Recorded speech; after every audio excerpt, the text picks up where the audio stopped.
For this week, we're covering the political economy, stratification, and neoliberalism and their relationship to higher education.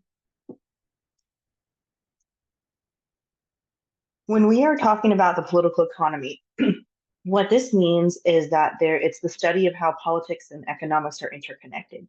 So essentially how our politics impact the economy and how the economy impacts our politics. This has a lot to do with what is useful and valued, how social reform is engaged. It can play a significant role in the laws and policies institutionally and structurally that change and take shape. The political economy is a dive into the ways that our economic structure influence the political world. And remember, when we talk about politics, especially sociologically, we're not talking about politics in the context of Republican or Democrat. We're talking about politics in terms of our policies and everyday practices and how those influence our daily lives. So, in terms of political economy, of course, in the context of the United States, the bipartisan kind of relationship does play a role in that, but we're not looking at just that because that binary thinking oftentimes disrupts our deep dive and an analytical understanding of the political economy and how things take shape or don't take shape and why our everyday lives are impacted by that. So some questions that we can ask when we're thinking about a dive into the political economy is why is wealth increased, but the distribution of said wealth has not? So thinking about government wealth, thinking about the number of millionaires, thinking about access to this wealth, thinking about wealth on a global level. Why has these things, why has wealth overall increased, but the distribution has not, and that these disparities are becoming wider. When we're looking at the political economy, we can also look at how there's been a huge increase in technological change and innovation. Sometimes I use innovation loosely in this case, but looking at why there has been a big increase in technological change and innovation, but there's still huge levels of inequality and the disparities are widening. Why is trade oftentimes under attack, despite the social and historical conditions that trade has played in the development of different countries, as well as not even positive development, but the disparaging narratives produced, as well as the negative consequences like ruining resources and taking land and space, even when trade has played a significant role in these interactions. Now, when we're thinking about higher education questions specifically within the political economy, we can look at some other specific questions like why are certain investments valued over others in terms of higher ed investments? Why are certain fields valued over others? So, kind of going into the next one, thinking specifically around STEM, why are certain fields valued more than others? Why aren't there more initiatives and funding for the humanities comparatively to STEM? So these are all some questions that we can ask when we're thinking about a dive into the political economy and higher education and how this takes form in access to classes, in research funding, the number of people that are provided funding for their education, and that's another question we can think about too is why are tuition costs increasing when certain fields are not necessarily adequately represented, even though enrollment is. So these are some questions to kind of think and hang on to as we're thinking about some of these additional concepts around the political economy, social stratification, and neoliberalism in higher education, and kind of hold on to those when you're doing your readings as well. So social stratification is a concept that we explore heavily in sociology. Social stratification has to do with the layers of society and how people are sorted. So thinking about the word strata, which is layers, strata being like layers of rock, for instance, right? We can think about that. Obviously not to that degree because we don't want to dehumanize people, hence why it's social stratification though. So the layers of society and how people are sorted. We can be stratified by race, skin tone, color, gender, socioeconomic status, sexuality, disability, more like religion, for instance, geographic region, language. Those are all ways that we can be stratified. And intersectionality, though, pushes us to recognize that like there's different layers that we cannot tease out, but nonetheless, thinking about social stratification plays a significant role in our access to things. Thinking back to Weber and his idea of life chances, which is that our life chances are dependent upon the way that we're socially stratified, essentially.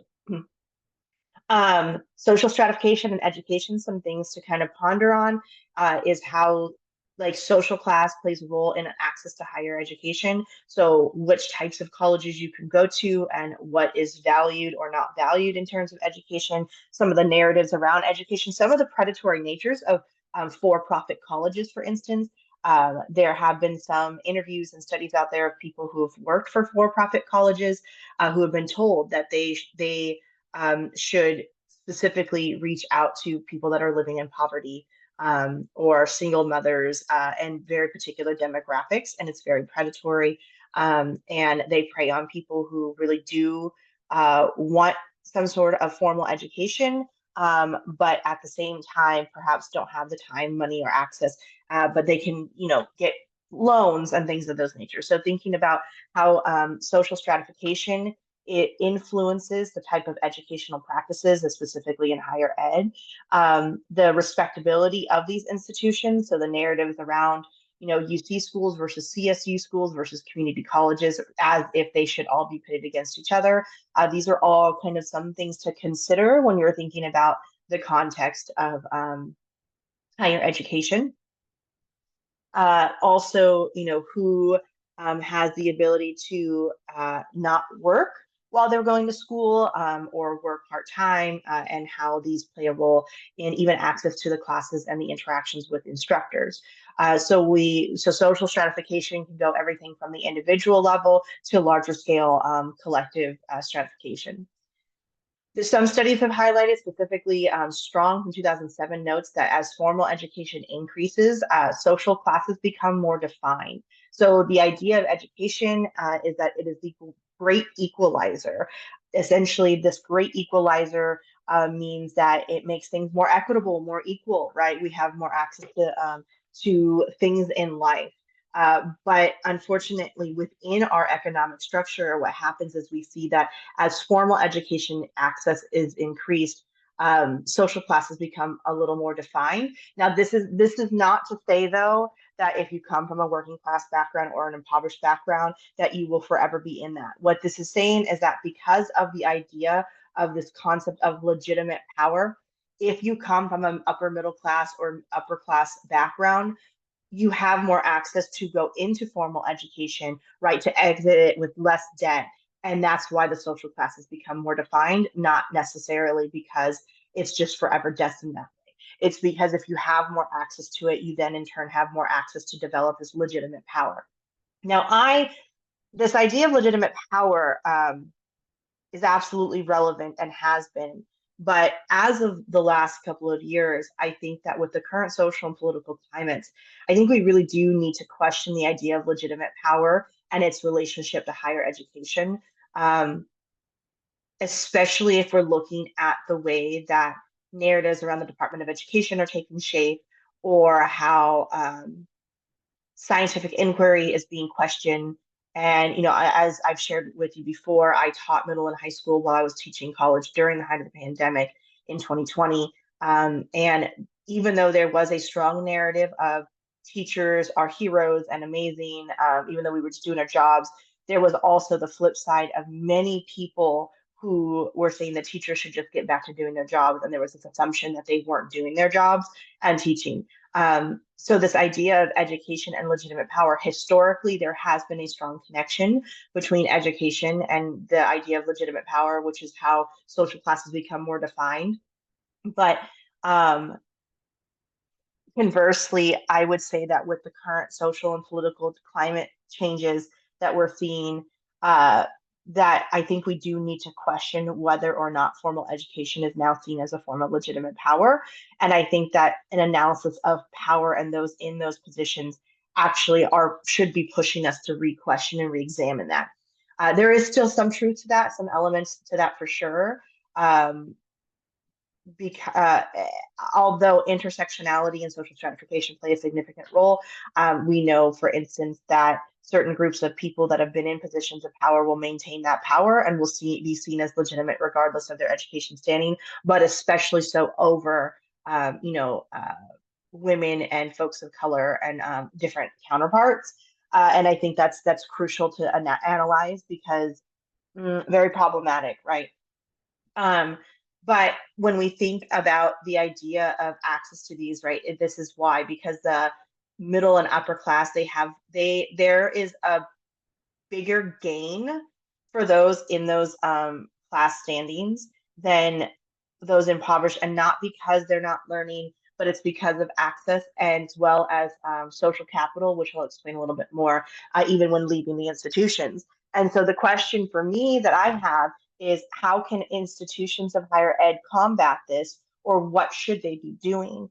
Um, there is only so much that we can do when a larger social structure and economic structure is kind of propelling this narrative and upholding it. But there are things institutions can do, such as providing network opportunities and providing more funding. But that's, unfortunately, higher education, though, ends up becoming a replication of these dynamics. So thinking about Bowles and Gintis, for example, as well as other researchers, how it becomes a replication of the status quo, right, as a way to uphold the status quo. Now, that does not mean that education is something that we should not be striving for. And I would say that philosophically, this is not the narrative that we could see everywhere. But we do need to kind of contextualize it and understand social stratification and its relationship to higher ed.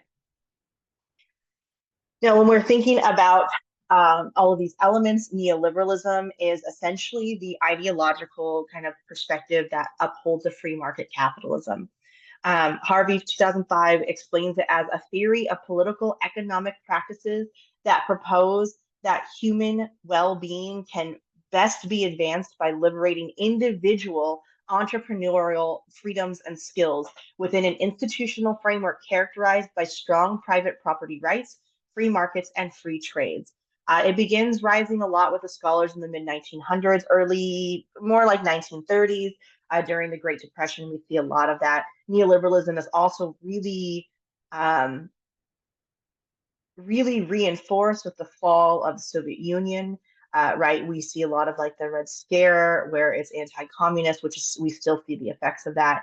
The big push is around economic freedom, but more individual economic freedom. That the individual and the entrepreneurial spirit is going to be able to liberate individuals. It justifies private sector, right? So it really reinforces that individualistic perspective.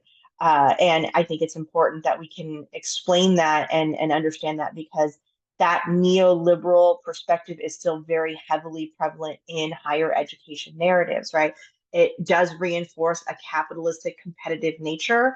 And I want to make note here that, and I've said this before, but I just want to reinforce that, unfortunately, when you speak poor about capitalism, it automatically means that you are somehow in support of the examples we have seen, even the bad examples we've seen of communism and socialism. But what I argue is that we have the ability and capacity to think beyond the scope of what we have seen, but we lack the space and imagination. And I don't mean like you and me, right, and those in this class, but I mean we as a structure, as a system, are lacking the imagination, because that's kind of the nature of it, right? To reinforce that.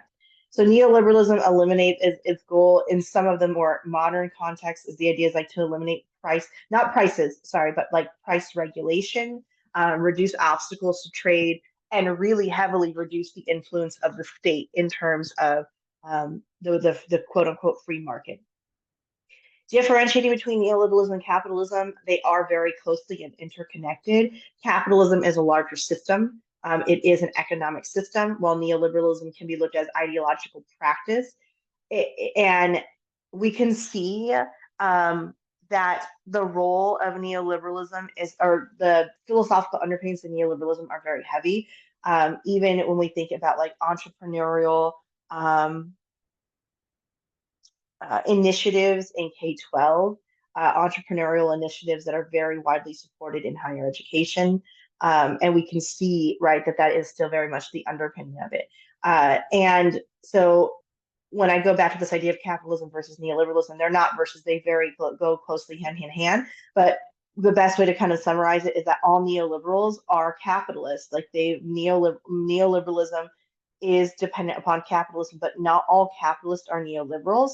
Um, you can believe in a system that relies on those in positions of power, the owners of the means of production, to maintain still the economic profits of labor, without believing that individuals will have an opportunity to liberate themselves through entrepreneurial freedoms, as Harvey notes. So all that's the best way to kind of summarize the two. When we're thinking about social mobility and its relationship to higher education, understanding the political economy and neoliberalism and social stratification is crucial. So, what social mobility is the ability of people to move up or down the social class ladder. Um, and yes, individually, right, but it's in relation to a larger world. So one of the things I always note is that social class is a relationship.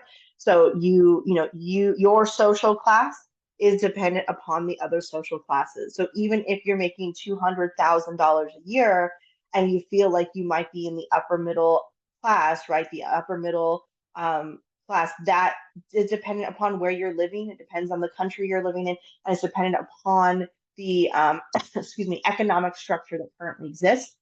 Um, Time changes that as well. So it's not just a number, it is in relationship to the other social classes, right? So, and unfortunately, you cannot have rich if you don't have poor within an understanding of this social structure, within this economic structure, because it is a relationship. So Sorokin says that no society is fully open or closed. He's writing this in 1927, but we can understand that even in caste systems, there might be some mobility, but in general, especially in caste systems that exist, it is near impossible to move. A caste system is basically the structure that whatever you're born in, whatever social class you're born in, is the social class that you will die in. So it is important to note that caste systems do exist. Some sociologists say that the rate of social mobility determines the success of a democratic society. So, the more social mobility we can see, the more successful a democratic society is. And I think we need to ask the question around social mobility, and how higher ed can promote, or does it promote, social mobility, within the understanding of improbability versus impossibility? Of course, within the United States, social mobility is not impossible. Our system is not technically a caste system, right? You can win the lottery, you can invent something. Yes, there are opportunities for you to be able to move up or down the social ladder. But within our current economic structure, we do need to ask what the probability of that is. Probability means, right, like what the likelihood is, what impossibility or possibility means, whether it is possible at all, whether it can happen at all or not. So when I teach my 101 and like my intro and social problems classes, we will often play stratified Monopoly. So what I do is I bring in board games of Monopoly, and instead of playing Monopoly the normal way, what I do is I stratify people. And there's 4 people in a group, and one person is impoverished, one person is working class, one person is middle class, and one person is upper class. And upper class starts at $2,000. Middle class is 15, working class is 1,000, impoverished is 500, and then upper class gets $400 going around go, 200, 150. And so we talk about how, like, if this is what the structure is, right, going into it, is it actually possible? We also discuss the kind of cultural values around it. How is this going to influence your willingness and ability to take risk in this idea of the individual entrepreneurial freedom? How, if you don't have a safety net to fall back on, you're not going to want to take a risk. So thinking about higher education as an investment, right? Some people very well may not want to take that risk, especially around the narrative of tuition, and understanding how, if education is supposed to be this great equalizer and it's supposed to help contribute to social mobility, what types of risks are you willing or not willing to take, and what types of jobs are you willing and not willing to take within the context of capacity and perspectives, right? And what type of life is this going to provide? We talk a lot about passions and following your passions, but is that something that's possible or probable within our current economic structure? And for who? That's the big question, for who? So when we're discussing education now as an institution, education in itself is an institution, but we need to be cautious that we're not conflating education with schooling, because those are two different concepts. Schooling is an element of education, but education does not always have to be schooling. Education is an institution, and schooling in itself is different because it is a formal process. Now, before I get into those more, I'm going to give you your code word, and your code word is clock. Clock, C-L-O-C-K, clock. That's your code word.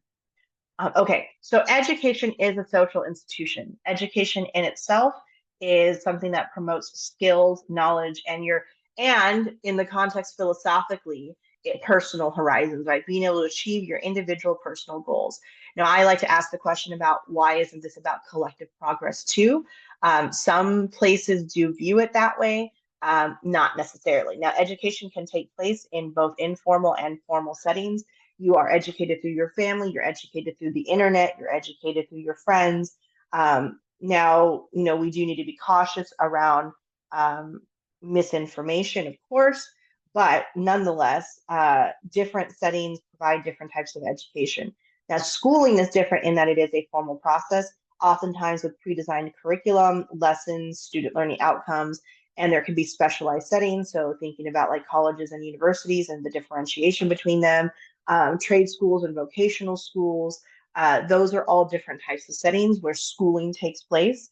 Schooling and education can be seen differently, and thinking about how we value certain schooling over education, while at the same time, how do we do the combination of that while also respecting the hard work that people do when they go through a formal schooling process without dehumanizing and undermining people who have been gone through different education settings.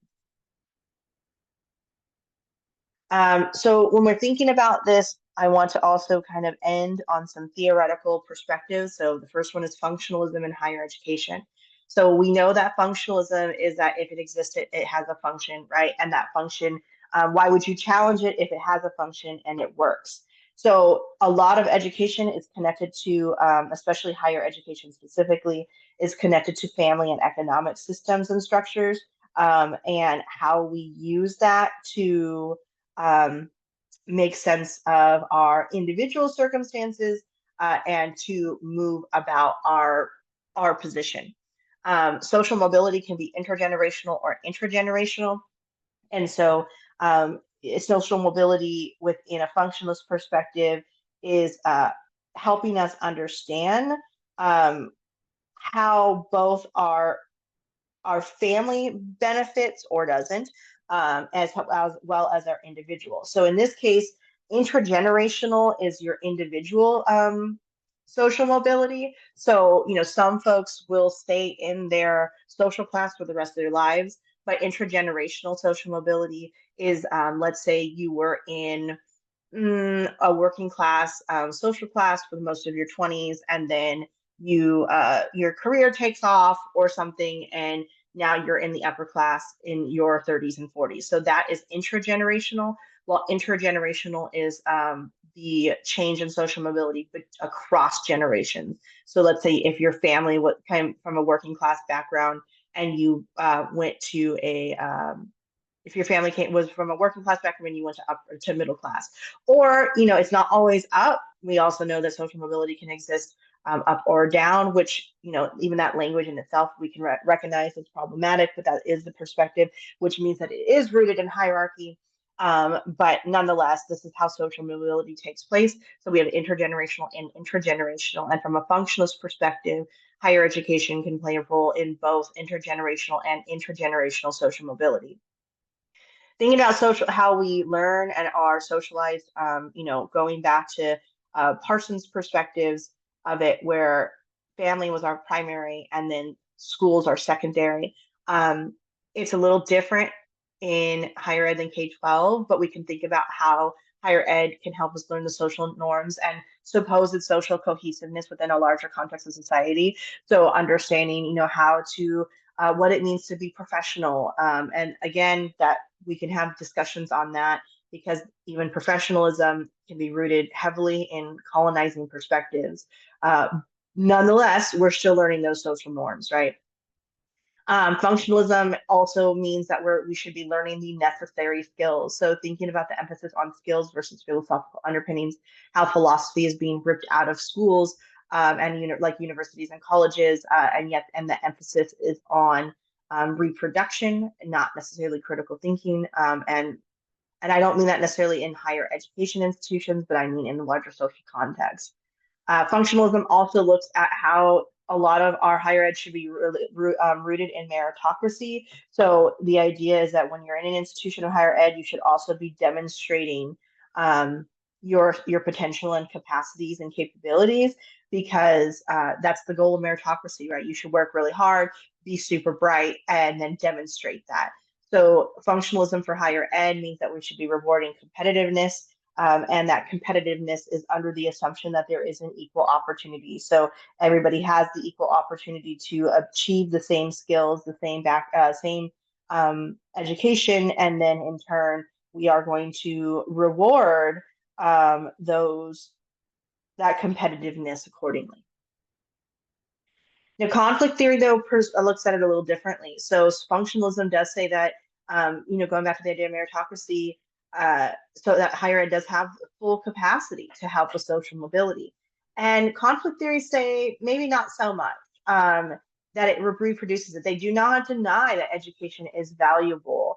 And we can see, right, that, learning and education is crucial for, being able to, there is a strong connection between power and fighting for your rights in education and understanding. We know that, but they looking at it more from like a formal education perspective.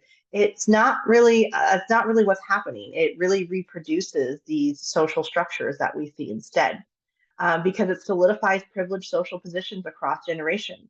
So if you haven't heard about legacy admissions, you might want to do a deep dive into them. But thinking about that's basically if your family members, your grandpa, was admitted to Harvard, for instance, then you essentially are almost guaranteed admissions into it.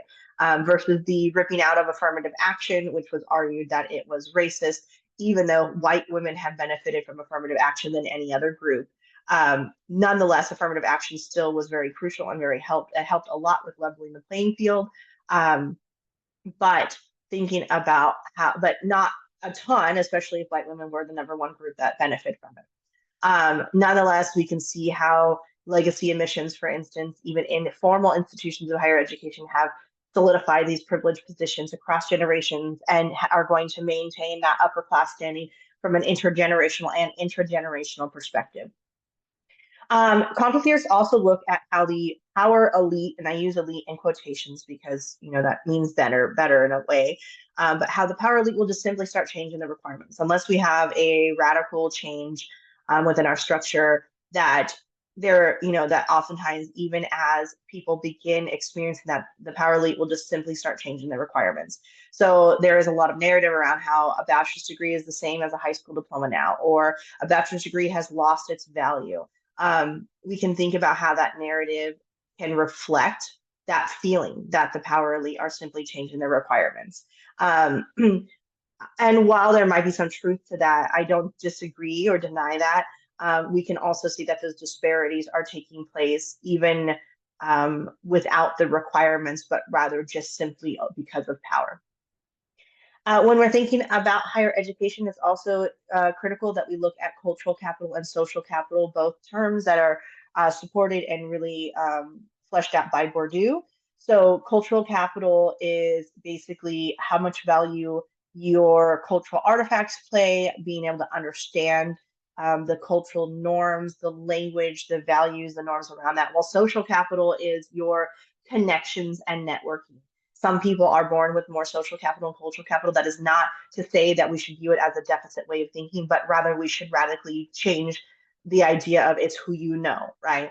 And our systems and structures instead are valuing or devaluing other people. So thinking about how English is something that people are really vying to learn, not because they don't want to know or be connected to their own languages if English is not their first language, but rather because it maintains a ton of cultural capital. So Bourdieu is looking at this and thinking about higher education. I want to kind of push you to think about, are there decolonizing perspectives outside of just a class that talks about decolonizing? If you're unfamiliar with the phrasing decolonizing, right, it's the idea of not holding colonial settler perspectives as the dominant perspectives, and what should be held onto as the dominant narrative, what we should be taught, things of that nature. So are decolonizing perspectives approached in many of your classes, assuming that it's not just a class around that? Is it, are there deep systemic analysis of how these things play a role, or is it just a matter of cultural reproduction? Cultural reproduction being a reproduction of the cultural norms that are in place. Oftentimes, higher education acts as a vehicle of cultural reproduction, according to cultural and social capital. Even though there are a lot of equity initiatives, a lot of them are still very much a functionalist perspective because it's still within this kind of neoliberal perspective that does influence the political economy. So, understanding how these sociological theories really kind of take shape and can help us understand why things are the way they are, and then motivate us to continue pushing and fighting and speaking up within whatever capacity we have is crucial. So then some final thoughts. So with all of these around policies and laws, a lot of these are intertwined with the political economy. Higher education is deeply connected to the political economy, not just within education, political economy, but also larger social structure. So thinking about STEM, and what that means for the military industrial complex, right? And how STEM might reproduce colonial perspectives because of the fact that there is a lot of westernized perspectives. And that's not to say I am not anti-science by any means, but kind of looking at how cultures and communities have utilized science in their everyday to maintain freshness of their food and to help keep bacteria at bay, even outside of just a typical westernized perspective of science. So the idea of this kind of interconnection of the political economy and higher education is important. Neoliberalism is unfortunately the guiding political ideology in a lot of this, right? There's a big push on, when you graduate, what type of job are you going to get? And sociopolitically, that's necessary. I'm not going to pretend it's not. I'm going back to the last lecture, right, where I discussed the difference between sociopolitical and philosophical understandings. I'm not going to pretend it's not. But we can question institutionally what responsibilities do institutions have to reject neoliberal guiding philosophies and how that can take form in the political economy. We also should be asking ourselves around social mobility and what can we do with that, and how can we reimagine a more just future that rejects a lot of these narratives. What are some ways that our institutions can be held responsible for this? And it's really hard. We can see firsthand how hard that is. But I don't want to maintain a mindset of hopelessness either, because that's very easy to do. So you don't have a discussion board this week, but I want you to think about some of these ideas. You do have one more code word, and the code word is mouse. That's the last code word is mouse. But now kind of thinking about the discussion board, you don't have a discussion board, but thinking about some of these ideas, these questions here, I just kind of want you to think about them when you're going through the reading and you finalize this lecture. So what are some policies and institutional practices that you can see that represent neoliberalism, and how does it interconnect with the political economy? I don't have that written there, but I want you to think about that. How can these practices reproduce the status quo? right? So yeah, we have a lot more representation, which is fantastic, and more diversity, which is wonderful. But is it representation for the sake of representation, or is it to maintain and motivate a neoliberal agenda? What are some things that you would propose for change within higher education? Like, you have gone through higher education now for some time, education as a whole, and you are all students in institutions of higher education, and we're talking about social structures and institutions. What are some things that you would want to see changed? Not just, no more neoliberalism, but what are some things that you think that we could realistically do? And then how do you think that these impact you, the individual? We are going to go to the individual. So how do you think they impact you and your navigation of these events individually and as part of the collective, right? Because yes, you are an individual, but you still are a part of the larger collective. So as you're doing the readings and you're thinking about these, kind of start thinking about that, especially for the last discussion board that we will have next week.